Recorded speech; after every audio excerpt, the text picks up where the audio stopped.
version of a tool that could be used by an individual financial planner to have a client or have an individual think about what they should save in their HSA. So if you start with if you're a 30-year-old male and you're in there's kind of, most people fall within three plan designs. There's a gold, silver, bronze. A gold is about a $1,500 deductible. Silver is about 2 to 3. Bronze is like 4 to 5.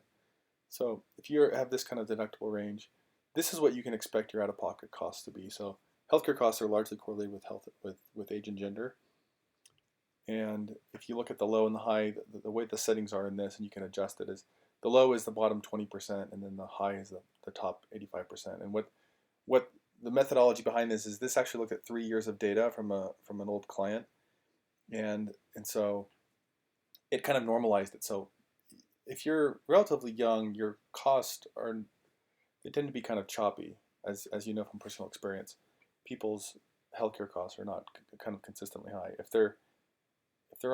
they have some, they're a top 5% and they have some genetic condition or really expensive drug, then this comes with that caveat. But for most people, this is how they could kind of think about it. So if you're a 30-year-old male in a silver plan, this amounts to about $55 a month in out-of-pocket costs.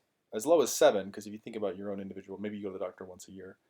So if you look at we're looking at this is just kind of a default, but you can play around with these. So if you were to switch it to high, then you can see kind of what the expected HSA contributions are, but we'll just set it at average. So if you take that 55 and then you double it, say, okay, my expectation is 55, I'm going to double it to give myself a little cushion.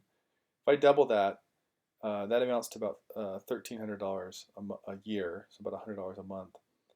And I grow that each year. I grow that at 3%, so like with salary increases, and then I invest it at 7%. Okay, that gives me, I have 35 years to retire. I have $666 in HSA contributions.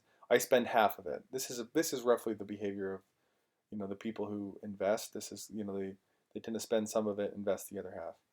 And what you see is over time at 65, then you have $151,000. Okay, what does it look like if you're a female? If you're a 30-year-old female. If you're a 30-year-old female, you would have to initially